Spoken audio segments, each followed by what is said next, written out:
If you've ever been the family embarrassment while your sibling got all the glory, hit that like button and subscribe right now. You're not going to want to miss what happened next. My name is Elena Vasquez, and for 26 years, I was the family disappointment. The dropout. The one who couldn't finish anything. The sister who worked in customer service, while my older sister Isabella became a corporate executive at a pharmaceutical company. Isabella was everything my parents wanted. MBA from Northwestern. Director of Operations at MedTech Solutions, earning $240,000 a year. Engaged to Christopher Blackwell III, whose family owned a chain of private hospitals across Texas. They lived in a penthouse in downtown Dallas that Mom showed photos of to literally everyone she met. Me. I lived in a 750-square-foot apartment in Deep Ellum that Mom described as Elena's bohemian phase that's concerning at her age. I dropped out of college after 2 years. Couldn't handle the workload, Dad told people, his voice laden with disappointment. The truth was more complicated, but they never asked for it. The family hierarchy was established at every gathering. Isabella would discuss her latest product launch, her team management strategies, her networking at medical conferences. Christopher would talk about the Blackwell Family Foundation, their yacht club, their connections to state legislators. Me. When I mentioned my work, Mom would change the subject within 30 seconds. That's nice, dear. Isabella, tell everyone about the award you received. The award was always the conversation ender. Isabella had won Rising Star in Pharmaceutical Operations from some industry magazine. She'd had it framed, 3 copies. One in her office, one in her penthouse, one at Mom and Dad's house in the living room where everyone could see it. My parents' house had exactly 0 photos of me anywhere visible. They were all in a drawer in the guest room. I'd found them once while looking for extra blankets. The wedding planning started 18 months before the actual date. Isabella wanted perfection. A $380,000 ceremony at the Rosewood Mansion, 300 guests, designer dress, celebrity wedding planner. The Blackwell family was contributing $200,000. Mom and Dad mortgaged their house to pay for the rest. This is a once-in-a-lifetime event, Mom said, her eyes shining. Isabella deserves the wedding of her dreams. I was initially supposed to be a bridesmaid. Then I got downgraded to regular guest, when Isabella decided to only have her pharmaceutical colleagues in the wedding party, for the optics. Then 3 weeks before the wedding I got the text. I was in my apartment reviewing quarterly financials on my laptop when my phone buzzed. Elena, we need to talk about the wedding. Christopher's parents are very image conscious. They've been asking about our family. I think it's best if you don't come. You'd be more comfortable anyway. These aren't your kind of people. Hope you understand. Bella. I stared at the message for a long moment. Read it 3 times. Let the words sink in like stones in water. My own sister was uninviting me from her wedding. I typed back, understood. Nothing else. Just that one word. My phone rang immediately. Isabella. Elena, please don't be dramatic about this. I'm not being dramatic. You asked me not to come. I'm not coming. It's complicated. The Blackwells are connected to everyone in Dallas. Christopher's father golfs with the lieutenant governor. His mother is on the board of the Dallas Museum of Art. They have certain expectations. About what I do for a living. About presentation. About success. About, look, you work in customer service. You live in Deep Ellum. You drive a Honda Fit. Christopher's cousin is a state senator. His uncle owns a private equity firm. Can you understand why this might be awkward? Perfectly clear. Don't be like that. After the wedding, after things settle down, we'll do a family dinner. Just us. Sure, Bella. Enjoy your wedding. I hung up. Sat in the silence of my apartment. Looked around at my modest furniture, my small kitchen, my single bathroom that Isabella had once described as aggressively tiny. Then I opened my laptop and pulled up the calendar for the Austin Governor's Business Awards ceremony. It was scheduled for the same night as Isabella's wedding. April 15th. I'd been planning to skip the awards ceremony to attend the wedding. Not anymore. Here's what my family didn't know, what none of them had bothered to ask about in the 4 years since I'd dropped out. I didn't drop out because I couldn't handle the workload. I dropped out because I'd built something that couldn't wait. During my sophomore year at UT Austin, I'd noticed something. Every small business I talked to, restaurants, boutiques, service providers, was struggling with the same problem. They couldn't afford enterprise-level customer relationship management software. The cheap options were terrible. The good options cost $50,000 to $200,000 annually.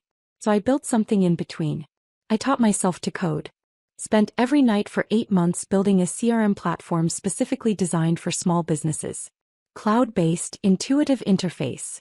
Priced at $99 to $299 monthly depending on features. Everything a small business needed, nothing they didn't. I called it Client Flow. I dropped out in 2020 to run it full-time. My parents thought I was throwing my life away. They didn't know I'd already signed my first 50 clients and was generating $8,000 monthly in recurring revenue. By 2021, Client Flow had 800 clients and was generating $180,000 monthly. By 2022, 3,200 clients and $640,000 monthly. By 2023, we'd hit 8,500 clients across the United States and were generating $1.9 million monthly, $22.8 million annually. I had a team of 24 people. A CFO who'd previously worked at Oracle. A head of sales who'd built 3 successful startups. A customer success team of 12 handling support tickets and onboarding. My company was valued at $87 million in our Series B funding round in January 2024. But I kept my apartment in Deep Ellum. Kept my Honda Fit. Kept showing up to family dinners in jeans and t-shirts while Isabella wore her designer suits. I worked from home most days, and when family asked what I did, I said customer service. Which was technically true. I was serving customers. Just also happened to own the company. I let them believe what they wanted to believe. Because I needed to know, would they love me without the success? Would they value me just for being Elena? The answer had always been obvious. But Isabella's text made it crystal clear. The Texas Governor's Business Awards were a big deal. Started 15 years ago to recognize young entrepreneurs who were creating jobs and driving innovation in the state. The under 30 category was particularly prestigious. Only 5 winners annually, selected from hundreds of nominees. I'd been nominated by one of my investors, a venture capitalist who sat on 3 corporate boards and had the governor's personal cell number. When I won, I'd initially planned to keep it quiet, attend the ceremony, accept the award, and let it fade into the background. But circumstances had changed. Drop a comment and let me know where you're watching from tonight. The awards ceremony was at the Four Seasons in Austin. Black tie, 500 attendees, live streamed on multiple platforms. Forbes was covering it. The Austin Business Journal had a full team there. Every major tech CEO in Texas would be in attendance. I bought a dress. Not just any dress. A custom Alexander McQueen in midnight blue that cost $8,000. Hair and makeup by the same team that handled Austin Fashion Week. Shoes that cost more than my monthly rent. When I looked in the mirror the night of the ceremony, I barely recognized myself. My date for the evening was Marcus Chin, CEO of a semiconductor company that had just gone public for $3.2 billion. We'd met at a founders conference in San Francisco and had stayed friends. When I told him about the situation with my sister, he'd immediately offered to attend with me. Family who dismisses you doesn't deserve you, he'd said simply. Let's make sure your success is impossible to ignore. The ceremony started at 7 p.m., exactly the same time as Isabella's wedding ceremony at the Rosewood Mansion, 200 miles north in Dallas. Governor Rebecca Martinez gave the opening remarks.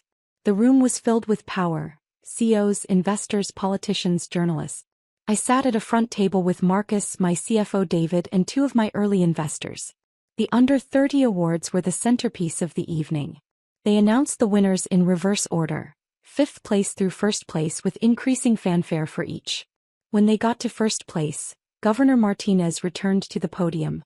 Our final Under 30 award winner, she said, represents the kind of innovation Texas needs. In just 4 years, she's built a company that serves over 8,500 small businesses across America, creating 24 high-paying jobs right here in Austin, with revenue exceeding $22 million annually and a company valuation of $87 million.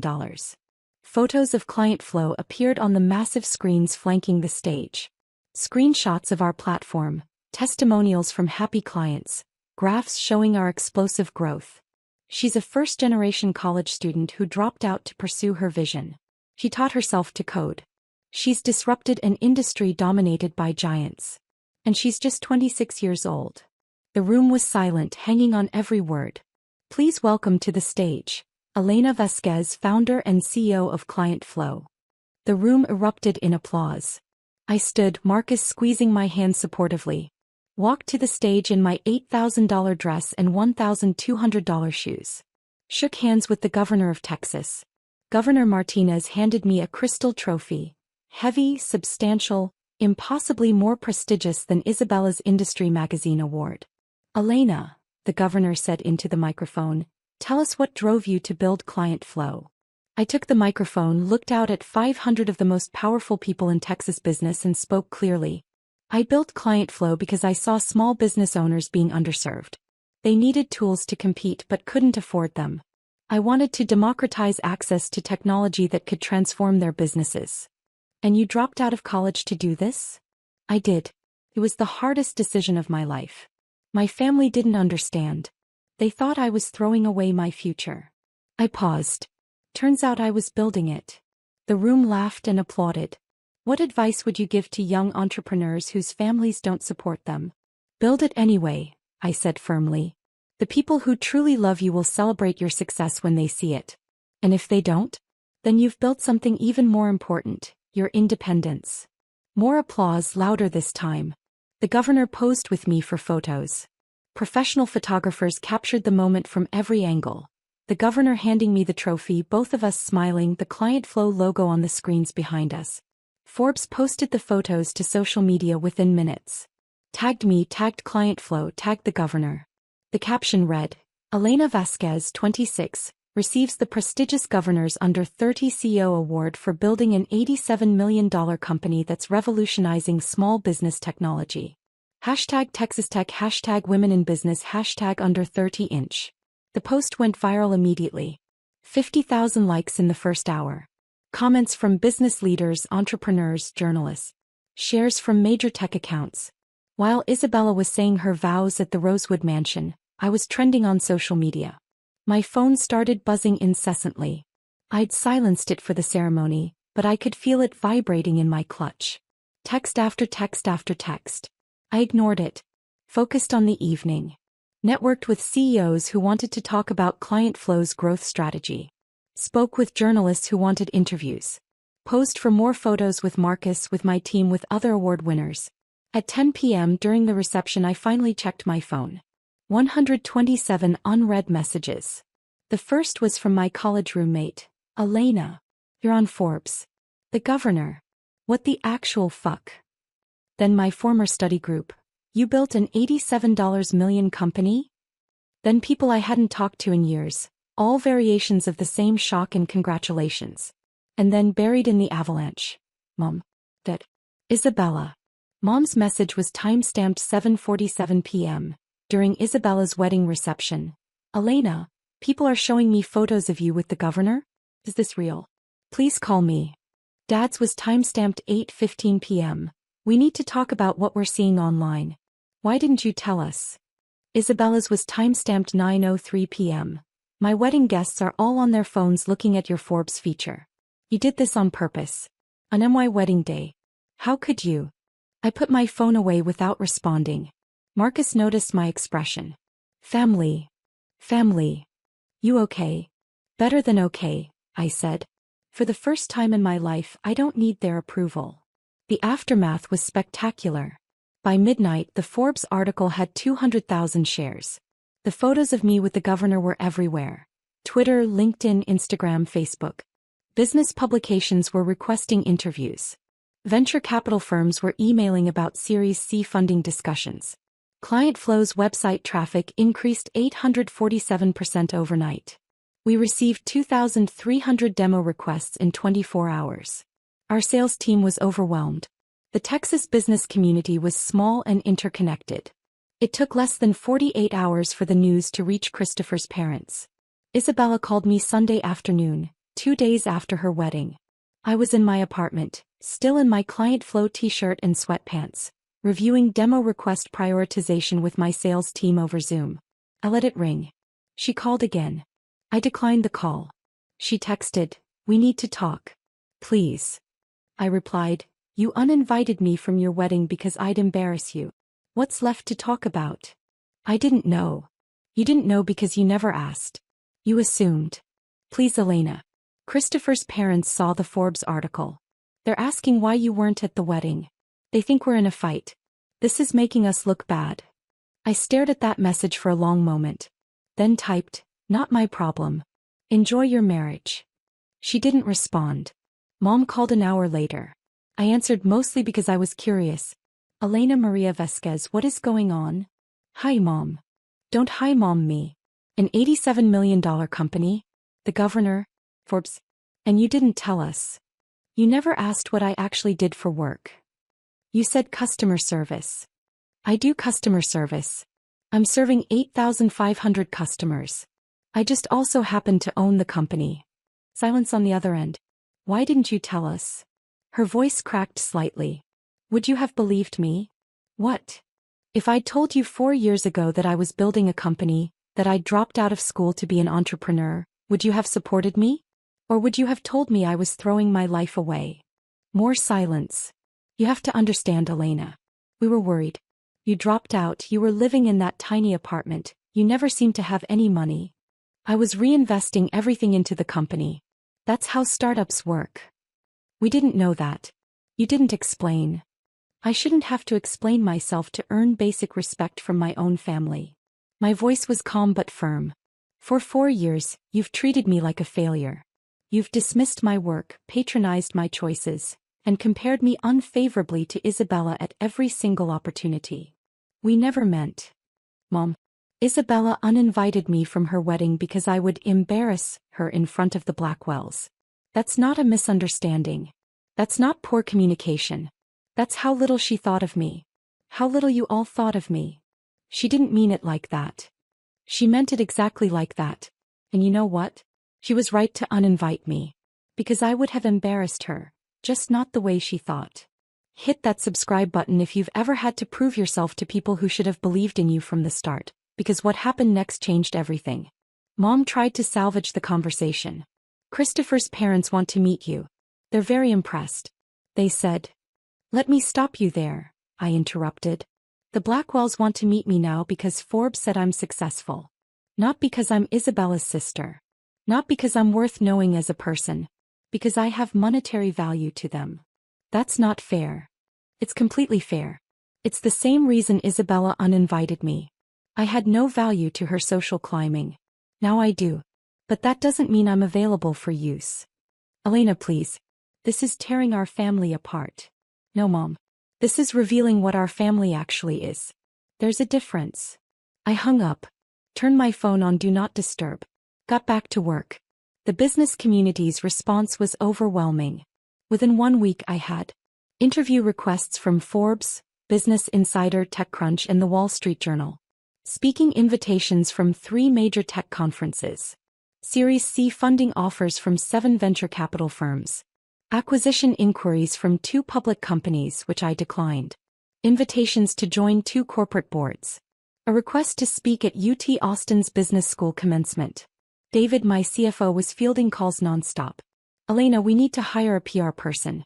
This is beyond what I can manage alongside the financials. Do it. Find someone good." We hired Rebecca Chin, no relation to Marcus, a former tech PR executive who'd worked with 3 unicorn startups. Her first advice: lean into your story. Young Latina founder, college dropout, built an $87 million company from nothing. That's the narrative investors and press are hungry for. I'm not going to exploit my ethnicity for marketing. I'm not suggesting exploitation. I'm suggesting authenticity. Your story matters. There are thousands of Latina entrepreneurs who need to see someone like them succeed. Don't hide from that. He was right. I did 3 major interviews that month.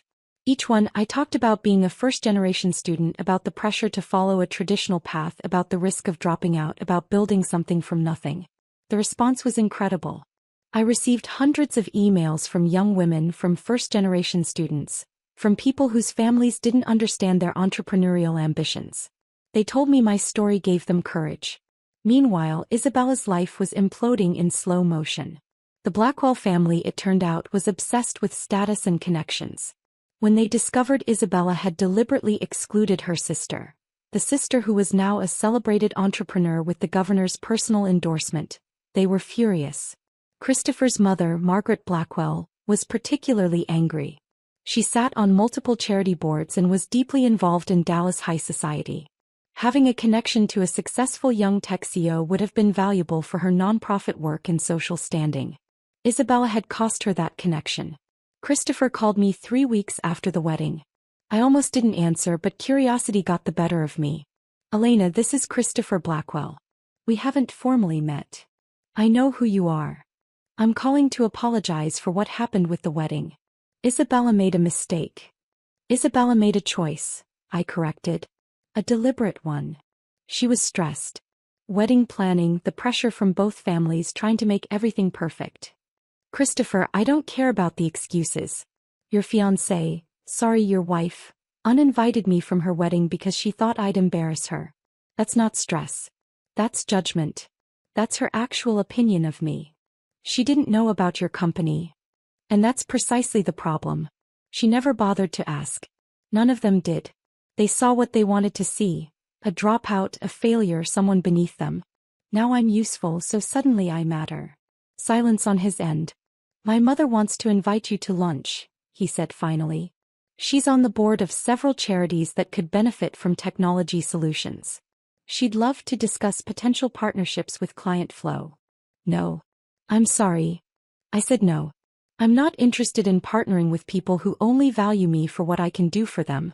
Tell your mother I appreciate the interest, but Client Flow has other priorities. Elena, please be reasonable. I'm being perfectly reasonable. I'm running a business, not collecting social connections with people who dismissed me last month. I hung up. 10 minutes later, Isabella called. I let it go to voicemail. She called again. Voicemail. Voicemail.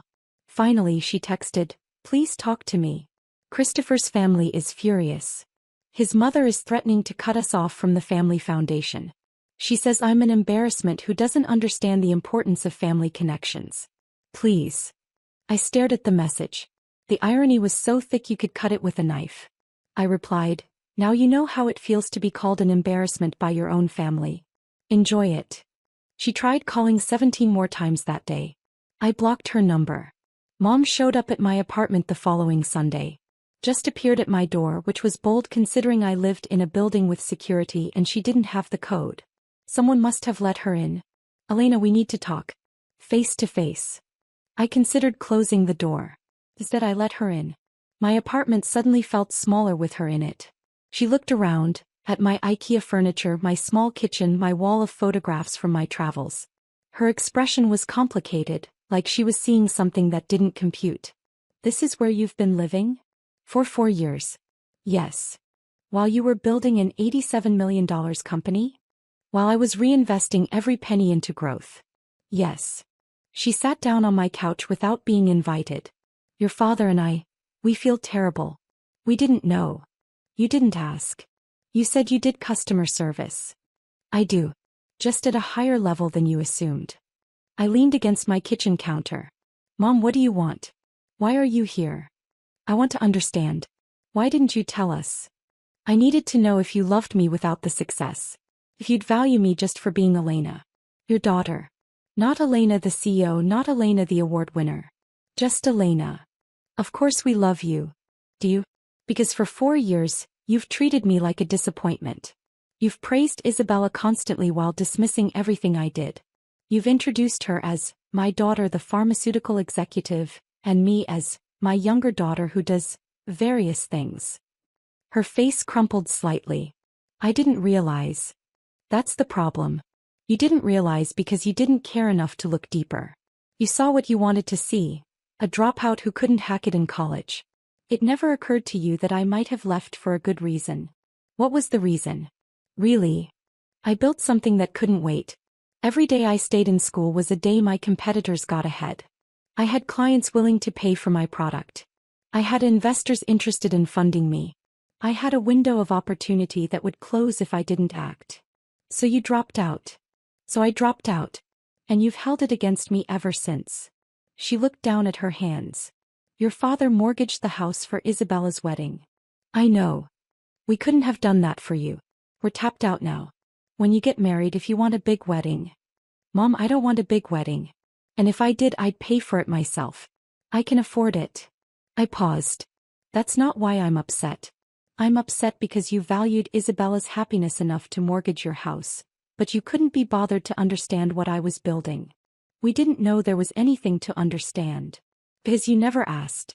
You never showed genuine interest in my life. You never wanted to know what I actually did every day. You just assumed I was failing and left it at that. The silence stretched between us like a canyon. What do you want from us, Elena? What would make this right? I want you to understand that you can't undo 4 years of dismissiveness with one conversation. I want you to recognize that your love felt conditional, dependent on me meeting your expectations of success. And I want you to understand that I don't need your validation anymore. I've built a life without it. You're our daughter. Am I? Because Isabella is the daughter you brag about. I'm the one you make excuses for. That's not. She stopped. Reconsidered. That was true. I can see that now. And I'm sorry. It was the first actual apology she'd offered. I need time, Mom. I need space to figure out what kind of relationship we can have going forward. One that's based on who I actually am, not who you wish I'd been. How much time? I don't know. Months. Maybe longer. She looked stricken. Isabella's marriage is already strained because of this. Christopher's family is furious with her. She's barely talking to us. And now you. Isabella's marriage is strained because she made a choice that backfired. That's not my responsibility to fix. She's your sister. She uninvited me from her wedding, Mom. She told me I'd embarrass her. That's not sisterly love. That's contempt. She's sorry. I'm sure she is. Sorry that it blew up in her face. Sorry that it's causing her social problems. But I don't think she's actually sorry for how she treated me. She's just sorry about the consequences. Mom stood up, her movements heavy. I should go. Yeah. At the door she turned back. Your father wants to see you. Will you consider having dinner with us? Eventually. Not yet. When? When I'm ready. When I trust that you want to see me, not just manage the situation. She left. I closed the door, leaned against it, and exhaled slowly. My phone buzzed. A text from Marcus. Saw your mom's car leaving your building. You okay? He'd been monitoring the situation, concerned about my family showing up unexpectedly. I'm okay. Standing my ground. Good. You deserve better. Don't settle for less. I smiled at the phone. Chosen family, I was learning, was often better than biological family. Over the next 3 months, the transformation was complete. Client Flow secured $32 million in Series C funding, valuing the company at $124 million. We hired 18 more people. Opened a second office in San Francisco. Signed partnerships with 3 major small business associations. I was invited to speak at South by Southwest about entrepreneurship and resilience. 5,000 people attended. Standing room only. The Wall Street Journal did a feature profile. Elena Vasquez, the dropout who built an empire while her family wasn't looking. The article detailed everything. The family dynamics, Isabella's wedding, the governor's award timing. It was honest and unflinching. My PR person had advised against being so candid, but I insisted. People need to know the real story, I'd said. Not the sanitized version. The response was overwhelming. Thousands of people shared their own stories of family dismissal, of being underestimated, of having to prove themselves to people who should have believed in them from the start. Isabella's marriage, meanwhile, was crumbling. The Blackwell family had made it clear. She'd embarrassed them by excluding me. Margaret Blackwell had explicitly told her that family connections matter more than you realized, and you burned one of the most valuable ones. Christopher was caught between his wife and his family. The stress was destroying their relationship. Isabella sent me a letter in July, handwritten, 8 pages. It arrived at my apartment via certified mail. In it she detailed her regrets. How the wedding planning had consumed her, how desperate she'd been to impress the Blackwells, how she'd convinced herself that excluding me was protecting me from an uncomfortable situation rather than protecting herself from embarrassment. I was wrong, she wrote. I was cruel. I was so focused on impressing people who didn't matter that I destroyed my relationship with someone who should have mattered most. I don't expect forgiveness. I don't deserve it. But I need you to know I see what I did. I see what I destroyed. And I'm sorry. I read the letter 3 times. Sat with it for a week. Thought about what kind of relationship, if any, I wanted with her going forward. Eventually I wrote back. 1 page. I appreciate your apology. I believe you're sorry. But sorry doesn't undo the damage or rebuild trust. I need time to determine if we can have a relationship that's based on mutual respect, not just guilt and obligation. Maybe someday we can get there. Not today. I didn't hear from her again for months. In September, 6 months after the awards ceremony, I bought a house. A beautiful modern home in Travis Heights with 3 bedrooms, a home office, and a studio space for the photography hobby I'd maintained throughout everything. Floor-to-ceiling windows, a view of downtown Austin, 2,800 square feet of peace and light. Cost $1.4 million. I paid cash. My parents found out through Facebook. I'd posted a photo with the caption, "New chapter," showing my living room view. Dad called. We hadn't spoken since the awards ceremony aftermath. "Elena, can we talk?" "We're talking. I mean really talk. In person." "Why?" "Because I owe you an apology. A real one. And I can't do it over the phone." Something in his voice was different. Smaller maybe. More honest. "Hey, coffee." "Public place. 1 hour." "Thank you." We met at a cafe in South Congress. Dad showed up looking older than I remembered, wearing jeans and a polo instead of his usual business casual. He ordered coffee, waited until we sat down, and then said something I'd never heard from him before. "I failed you." I said nothing. Let him continue. "I projected my own fears onto you. I built my business the traditional way, college, MBA, corporate job, then entrepreneurship. When you dropped out, I saw it as recklessness, as failure, as you throwing away opportunities I'd worked so hard to give you. I didn't throw anything away. I know that now. But I didn't know it then. And instead of asking, instead of trusting you, I judged you." His hands gripped his coffee cup. "Your mother and I both did. We treated Isabella like she was succeeding and you like you were failing. And the whole time you were building something extraordinary. I was. And you never noticed. We never looked. That's worse." He met my eyes. "I'm not asking for immediate forgiveness. I'm not asking you to forget 4 years of disappointment and dismissiveness. I'm just asking for a chance to build something new. A relationship based on who you actually are, not who I thought you should be." That's exactly what I told Mom. She told me. She said you needed time and space. I'm here to say, take all the time you need. But please don't close the door completely. Leave it open a crack. Let me prove I can do better. I studied him. Looked for signs of manipulation, of self-interest. Found only genuine regret. "Okay," I said finally. 1 coffee every month. Just like this. Public place, 1 hour. We get to know each other. Really know each other. No assumptions, no judgments. I'll take it. We've been meeting monthly since then. Slowly, carefully, we're building something that might eventually resemble a healthy father-daughter relationship. It's not what either of us imagined, but it's honest. If you've ever had to walk away to save yourself, tell me your story in the comments. Does any of this feel familiar? What would you have done? Isabella and Christopher separated in December, 8 months after their $380,000 wedding. The marriage lasted less than a year. The Blackwell family's pressure, combined with Christopher's resentment of Isabella's strategic error, made the relationship unsustainable. Isabella moved back in with our parents. She's in therapy now, working through her role in the family dynamics and her own choices. We've exchanged a few texts, brief, cordial, nothing substantial. I'm not ready for more than that. Maybe someday. Mom and I have coffee occasionally. The relationship is careful, bounded, but improving. She's making an effort to understand my work, to ask genuine questions, to listen instead of judge. Client flow hit $42 million in annual revenue last quarter. We're on track for $50 million this year. The company is thriving, growing, succeeding beyond my original projections. But the real success isn't the money or the valuation or the awards. The real success is knowing my worth independent of their approval. Building a life that's authentically mine. Surrounding myself with people who saw my value from the beginning. Marcus, David, my team, my real friends. Last month I was invited to speak at UT Austin's business school, the school I'd dropped out of 6 years ago.